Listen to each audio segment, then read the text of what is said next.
August 2011, Ernest Cline releases his debut novel, Ready Player One. Ready Player One. Ready Player One. Ready Player One. Hi, I'm Ernest Cline, the author of Ready Player One and also one of the screenwriters of the upcoming film adaptation. The novel reintroduces a dream lost in the 90s. Virtual reality is in the public conscience once again. Come on! Oh, Almost exactly 1 year later, August 2012, Palmer Luckey releases the Kickstarter for a little-known device called the Oculus Rift. This marks the first time VR holds an affordable spot in the market. Since then, Oculus was bought by Facebook for over $2 billion, hundreds of other VR companies have planted their flag, and that little book, published in 2011,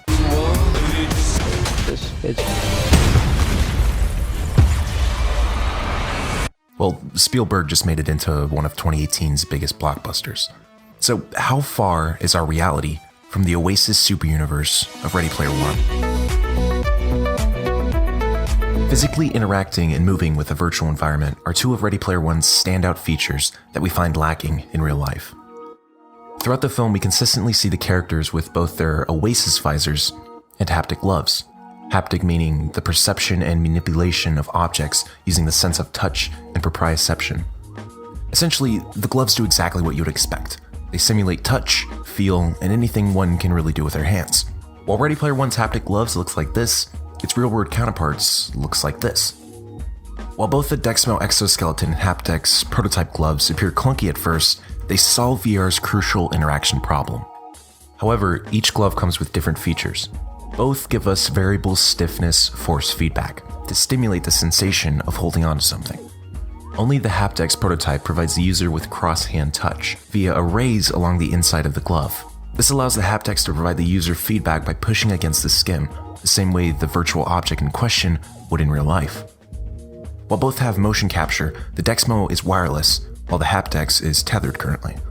Of course, having your hands to experience VR is only half the fun. That's why the folks over at Tesla Suit, no, not that one, have created a full haptic bodysuit. Instead of using actuators, the suit features electro-simulation to provide the user with a full-body sense of touch. It also has climate control systems to further the VR experience. So imagine feeling a subtle breeze on the back of your neck while exploring the world of Wild Hunt. Tesla Suit is one of the closest pieces of technology to that of the film. So we've solved touch. How about movement? Surprisingly, both Ready Player One's solution and the real-life solution are the same: treadmills. No, seriously, this is Infinidec's omnidirectional treadmill. Fun fact, Infinidec is the company responsible for the film's actual omnidirectional treadmill prop. Using trackers to mark both the center of gravity and feet of the user, Infinidec moves with action. It provides a true sensation of movement because, well, you actually are moving. So, across the VR space, one ubiquitous problem is found: wires. Our headsets are plagued by them. Our gloves find themselves tethered to these energy cords. Luckily, both HTC and Oculus are working on projects that are not only wireless, but PC-free ones to boot. The Vive Focus and the Oculus Santa Cruz are set to launch in 2018. Imagine like fighting a dragon in Skyrim, feeling the heat from its fire breath, the dust hit your body as it lands to attack while waiting at the airport. See, there's a common stereotype among older generations that gaming leads to social isolation or social anxiety. One has to look no further than Fortnite's recent explosion onto mainstream media to see gaming's ability to bring people together.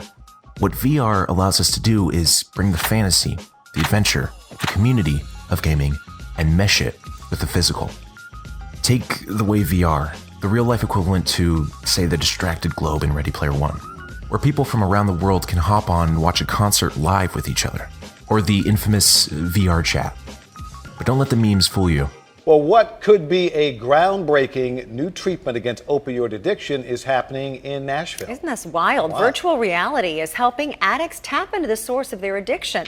Talking to so many people, I experienced this shift where I felt connected to people again, and I felt like I could look around at the people around me and feel like they were a part of my world and I was a part of theirs. No, but what I do want to say is that when I got here, I was home. Although it seems weird seeing anime girls, Sonic characters, and giant ogres running around, they're binded by one common thing: community.